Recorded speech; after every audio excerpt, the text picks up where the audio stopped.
So we have next a different kind of a journey that Belinda Zylberman is going to tell us about. Belinda Zylberman wrote the book, What Happened to My Happily Ever After? Come on up here.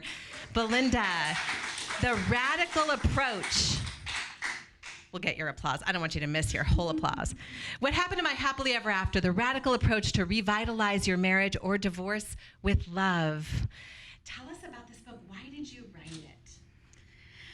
Oh, when I was first married, I thought, like everybody else, happily ever after was a real thing. I wanted to believe it. And then basically on the eve of my second marriage ending, I realized that there's something not working and something wasn't right. And so I basically took a 3-year journey, very personal journey, to sort of start asking myself pretty deep, hard questions to really understand how I had gotten there and what could I have done differently, if anything, and did I really want any of this to begin with, and just 1,000 questions. And at the end of that journey is when I started working with people as a divorce and family mediator. And at some point, I heard so many times people on the verge of divorcing, or people a little bit, ahead of getting to that point. And we started working together. And at some point, just before the divorce, people would say, "We wish we had met you years ago because we might have had a different result."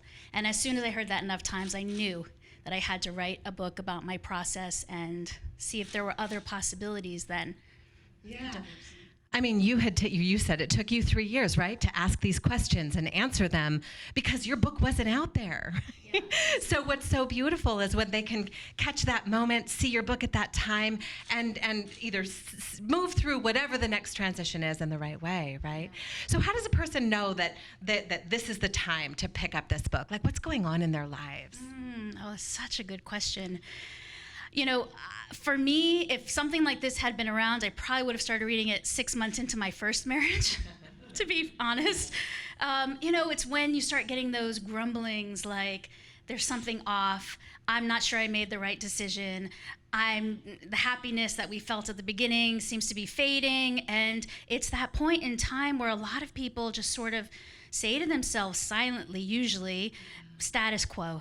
Like, this is what it's going to be, and we sort of accept it, and then we, move into this period of conflict, which can be anywhere from a few months to 10, 20, 30 years, where we're trying to see if it's going to be different, and we just keep repeating these patterns over and over again.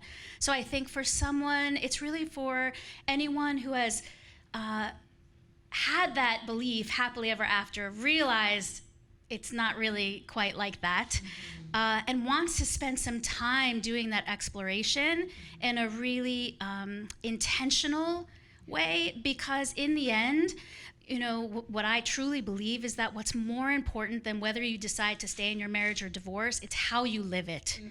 And so, one of the most exciting things, for example, that happened today is my ex-husband sending me texts and emails and talking about me and saying, she walks the talk. And I did this process for myself, and I really believe in marriage or divorce, we can have these kinds of relationships.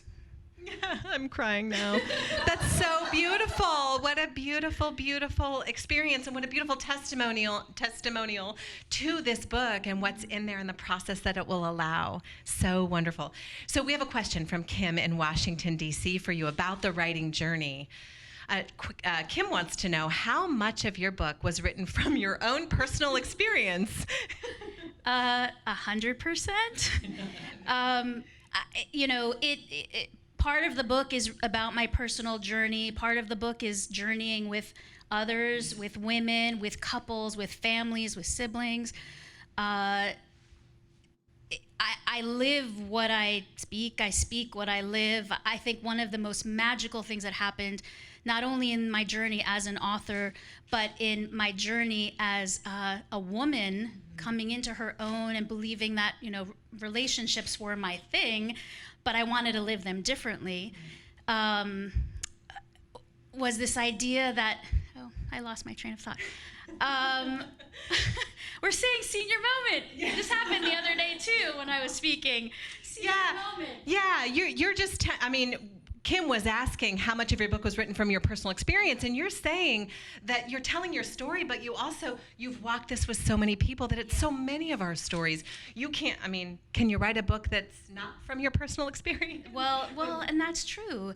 And I think it's a great point that you make. This is, in some way or another, all of our stories. Yeah. We all experience conflict. We all experience struggle. We all experience questioning. Are these my values? Is this what I thought it was going to be like? We're all on this path together. So for me, in terms of taking people on a transformational journey, and myself included, I had to live and practice what I was going to share with people. Yeah. That's the beauty of this kind of work, right? It's you walk this transformation with others, and you've been through it yourself. So it's all about the transformation. Yeah, beautiful. All right, let's show everybody the cover of your book, your beautiful book that matches your outfit. Well done, you. Lovely, awesome. Thank you. Oh, you can drop it off. Sorry.